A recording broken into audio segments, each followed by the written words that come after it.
Xa sisenza njalo sizama ukuthi abantu bazwisise ukuthi it's not all about ngifuna ukuba ngu-MP, ngifuna ukuba ngu-senator, ngifuna ukuba ngu-cousin.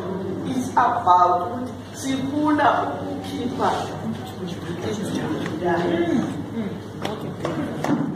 kuthe omunye khuluma lapha wathi Khomisa kuthena asilakhanda kunelinjani ikhanda kunelinjani ngikhona ikhanda.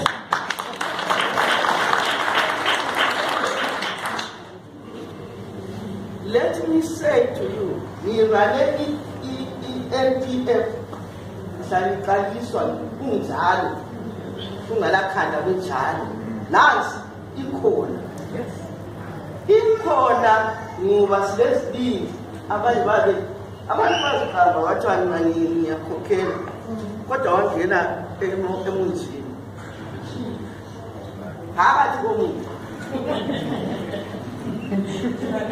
sabe sisithi thina asone siyekele ngoba yisengele emunjini sizasebenza sizaqhubeka akhokhela vele baba bathi ayisifuna ukuthola ube ngu-vice president akamfuni ngifuna imali elocheya leya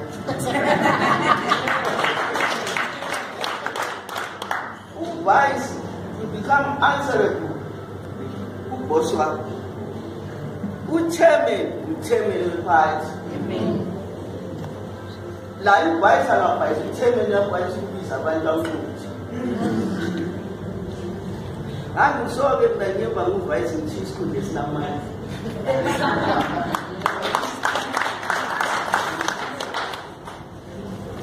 so ikhanda likhona don't look any further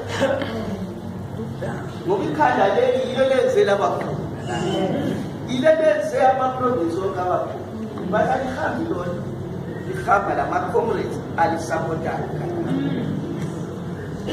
Isikhathi singafika sokuthi umuntu okumele athathe usekhona nxa ekhona esemunjini uzaphuma kulana sizamsekela sezwana ngoba sasike basaba nomhlangano naye wasibuyela yedwa esebona into layisani yakama zasisalela wabuya sangena la mhlanga samamukela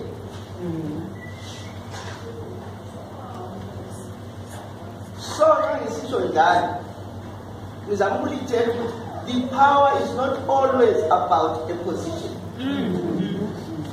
The power is how you handle issues. Power ngiyizwa abanye abantu besithi namhlangano lona angisafuna isikhundla ngoba wena usekusebenzisa isikhundla.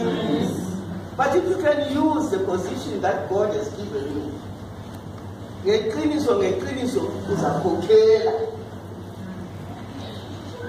So nxa lingama-members e-NPF, don't look any further kodwa yithi abanikazi be-NPF